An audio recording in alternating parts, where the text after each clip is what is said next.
Olá, pessoal, tudo bem? A videoaula de hoje nós vamos trabalhar com vocês a ideia de polinômios, como vocês podem ver aqui no título. Nós vamos ver isso de uma maneira bem rápida, bem sucinta. Vou colocar para vocês extremamente assim aquilo que é necessário mesmo vocês saberem para darem conta de fazer os exercícios mais comuns, os que caem nas questões dos sistemas de ingresso aí das universidades, seja PISA, vestibular, etc.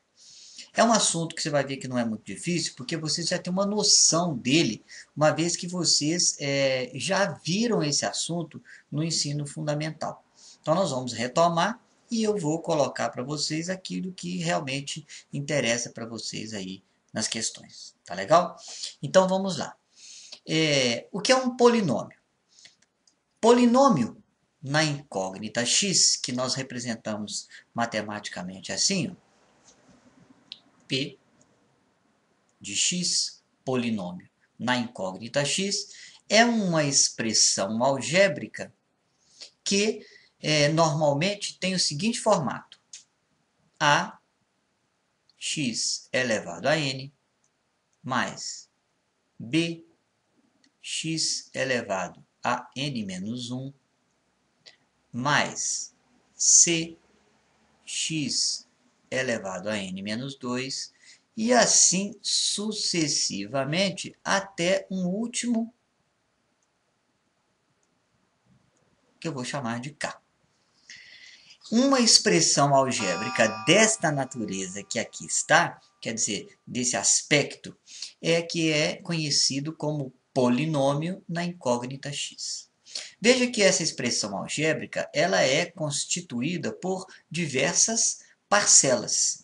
E cada parcela que forma o polinômio, cada uma dessas parcelas aqui, ela é formada por um número real, um valor real, que é chamado de coeficiente numérico,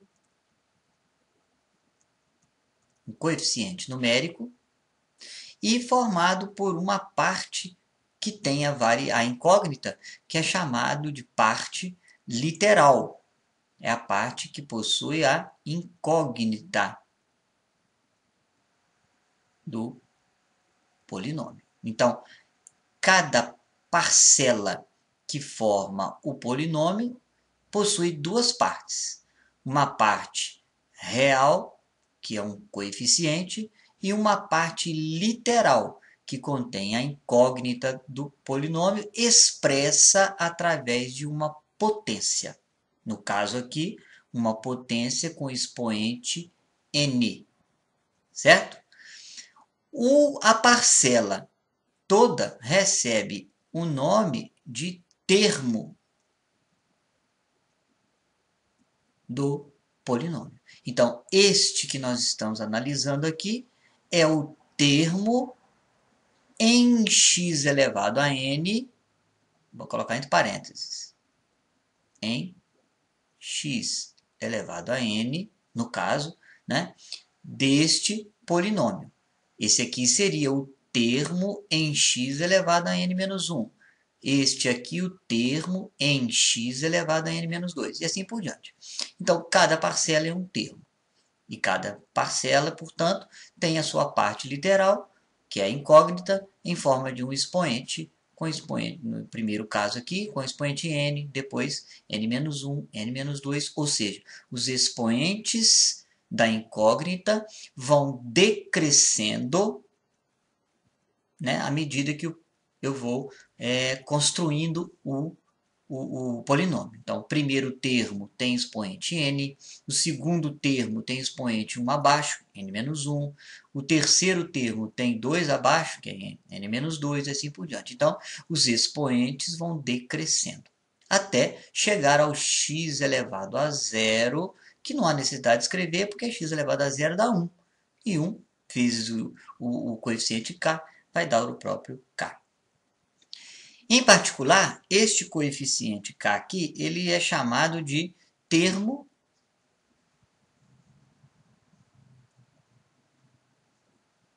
termo independente de x. Isso é óbvio, né? Ele é independente de x porque ele é um termo que não possui a incógnita x. Na verdade, não é que ele possui, mas é porque a incógnita x que acompanha este coeficiente seria x elevado a zero, que se reduz a 1. Então, ele é chamado de termo independente de x. Ok? Então, de modo geral, isso é um polinômio. Observe que cada termo, como eu já disse, ele tem uma potência, né? E o termo cuja incógnita possui o maior expoente, ele dá aquilo que nós chamamos de grau do polinômio. Então, o grau do polinômio é o maior expoente que a incógnita apresenta no polinômio. No nosso caso aqui, nesse polinômio genérico, o maior expoente de x é n. Então, nós dizemos, nesse caso, que este polinômio aqui é um polinômio do grau n, ou de grau n. Então, o grau do polinômio é o maior expoente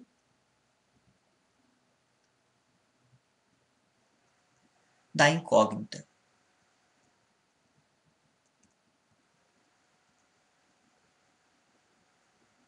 No caso aqui da incógnita x, porque a nossa incógnita aqui é x, tá certo? Maior expoente da incógnita no polinômio. O correto mesmo é dizer que é o grau do monômio de maior grau. Mas fica muito, uma frase muito, assim, parece cheio de trocadilhos. Então eu prefiro dizer assim, é o maior expoente da incógnita que aparecer no polinômio. Então, voltando, este polinômio aqui, um polinômio genérico que eu escrevi, é um polinômio de grau n, ou do enésimo grau, como a gente costuma dizer. Tá bem?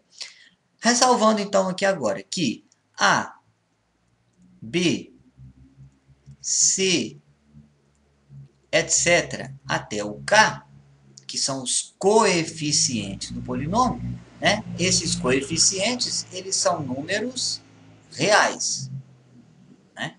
E o n, por ser expoente, é um número natural, visto que só existe expoente inteiro e positivo, né? Pode até aparecer um expoente fracionário, sim, mas ele se reduz depois a um expoente inteiro, porque a gente inverte por propriedade de potência. Então, fica aí esta ressalva que a gente está fazendo aí. Tá bem? Então, por enquanto, essas são as introduções que a gente faz no polinômio. Só para dar um exemplo para vocês, né? Uma expressão, então, do tipo, por exemplo, 5x² mais 2, mais 2x³ menos x² mais, sei lá, por exemplo, 3x menos 11 é um polinômio na incógnita x, porque a incógnita que aparece é x. 5, 2, menos 1, 3 e menos 11 são seus coeficientes. 5x² é um dos seus termos, que possui o coeficiente 5 e a parte literal x elevado à quarta. Como 4 é o maior expoente dessa incógnita, então este aqui para nós é um polinômio do quarto ou do quarto grau, ou de grau 4, que é a mesma coisa. Então, você observe que ele é exatamente deste formato. Olha, tá vendo? Ele tem um termo em x à quarta, um termo em x ao cubo, um termo em x ao quadrado, um termo em x e um termo independente de x. Este, portanto, é um polinômio do quarto grau completo. Quer dizer, ele tem todos os termos, todas as partes de cada termo. Tá certo? Então, isso aí é que é um polinômio. Mais uns outros conceitos sobre polinômio. Valor numérico. Valor numérico.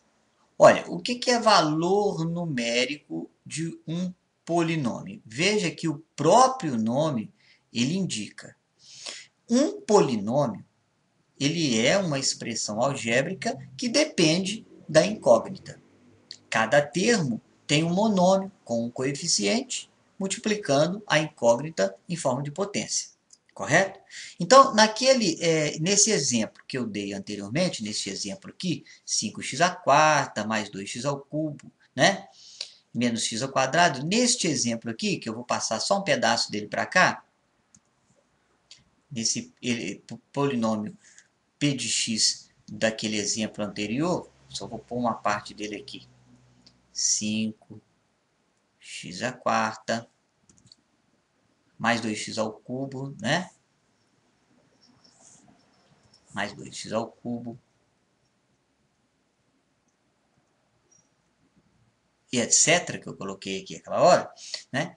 Este polinômio, ele depende, cada termo dele, né, tem uma parte numérica multiplicando a parte literal e, portanto, esta operação que está aqui, descrita na expressão algébrica, ela naturalmente vai assumir um determinado resultado, um determinado valor, dependendo do que x valer.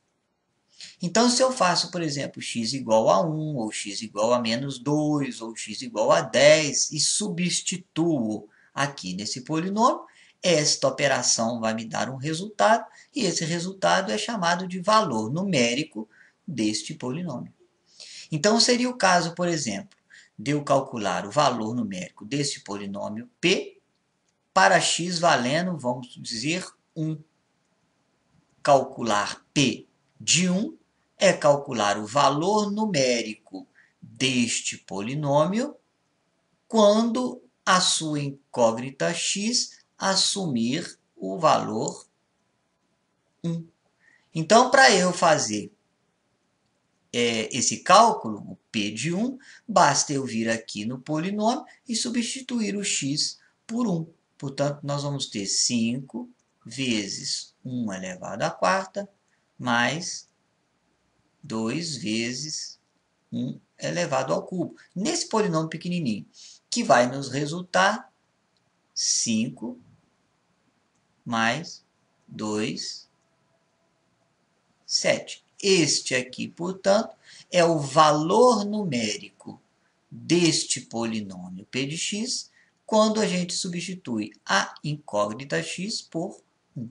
Portanto, p de 1, como a gente simboliza aí na matemática, né? P de 1, nesse caso, resulta 7. Isso é o valor numérico do polinômio. Essa ideia de valor numérico, e sobretudo quando ela é representada assim, P de 1, P de 2, etc., ela é muito importante você saber, porque nós vamos utilizar esse simbolismo várias vezes aí no polinômio. Tá ok? O que nós vamos ter que dominar sobre polinômios? De modo geral, operar com polinômios, então nós vamos ter que dominar como é que se faz uma adição de polinômios, uma subtração de polinômios, uma multiplicação de polinômios e assim por diante. Adição e subtração de polinômios é muito simples. Vocês já viram isso lá no ensino fundamental. Nós só podemos somar ou subtrair aqueles termos que forem semelhantes, ou seja, que tiverem a mesma parte literal e que forem do mesmo grau. Isso significa que eu só posso somar ou diminuir em 2 ou 3 polinômios aqueles termos que forem todos na incógnita x e todos com o mesmo expoente. Então, eu só posso chamar x ao cubo com x ao cubo, x ao quadrado com x ao quadrado, e assim por diante. E como é que se faz a soma? Simples. Somamos os coeficientes, ou diminuímos, né, os coeficientes e repetimos a parte literal, com expoente e tudo. Então, adicionar e subtrair polinômios é a coisa mais simples do mundo. Por exemplo, somar 3x à quarta mais 5x à quarta, eu vou somar os coeficientes, 3 mais 5, 8, e repetir a parte literal, x à quarta. Então, 3x à quarta mais 5x à quarta, 8x à quarta. Da mesma forma, você procede para fazer a subtração. A multiplicação. Bem, a multiplicação basta você recordar que multiplicar, parte literal, é multiplicar potências que têm a mesma base. E aí você se recorda lá quando você estudou potência.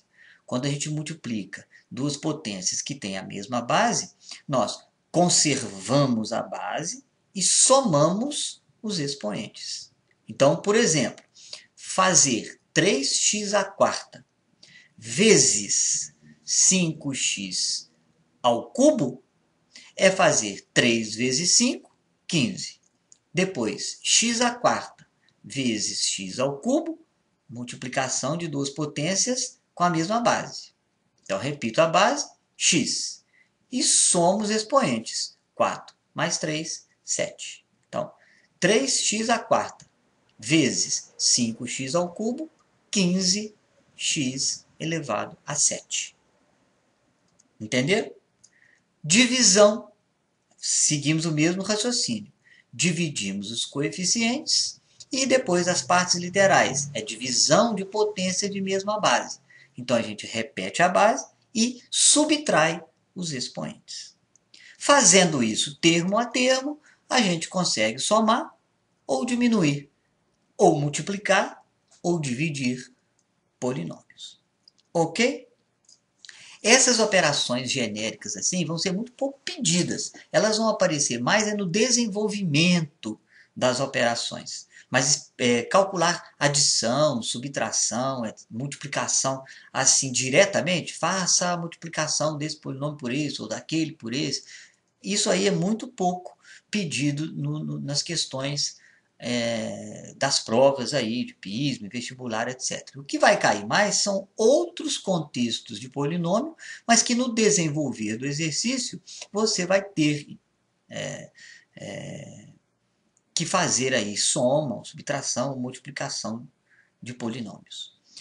Mas existe um tipo de divisão de polinômios que nós não podemos deixar de falar e nem deixar de estudar, que são casos especiais de divisão que nós vamos ter que aprender, principalmente porque eles vão ser básicos para o estudo das equações polinomiais, que é o assunto que nós vamos ver na próxima aula. Então, só para a gente arrematar a aula de hoje, vamos colocar aqui um exemplo. Digamos que eu tenha um polinômio p de x e que ele seja 3x à quarta menos 2x ao cubo mais x ao quadrado menos 3x mais 7. E tenhamos um polinômio q de x que seja um polinômio, por exemplo, sei lá, x ao cubo menos x ao quadrado mais 2x mais 1. E que eu queira fazer a soma px, p de x, mais q de x. Como eu disse, somar esses dois polinômios é somar os termos que são semelhantes. Então, eu só posso somar x à quarta com x à quarta, x ao cubo com x ao cubo, e assim por diante. Então, quando eu adiciono este polinômio com este que está aqui, quando eu faço a soma, o termo 3x elevado a 4 do p de x não tem um correspondente lá no q de x. Então, ele vai ser repetido, porque é como se eu estivesse somando ele com zero, com 0x à quarta. Então, 3x à quarta mais 0x à quarta, que é o termo em x à quarta que deveria estar aqui, né? Vai dar, então, 3x à quarta. Menos 2x ao cubo, somado com mais 1x ao cubo, vai dar menos 1x ao cubo. Mais 1x ao quadrado, menos 1x ao quadrado, 0x ao quadrado, que não tem sentido escrever. Depois, menos 3x mais 2x menos x. E, finalmente, 7 mais 1 mais 8. Pronto. Então, o polinômio resultante da soma de px e qx é este polinômio incompleto que está aqui do quarto grau. Ok? Certo? Se fosse subtração, eu faria a mesma ideia. Eu ia fazer 3x à quarta menos 0x à quarta, que estaria aqui. Daria 3x à quarta. Depois eu ia fazer menos 2x ao cubo menos 1x ao cubo.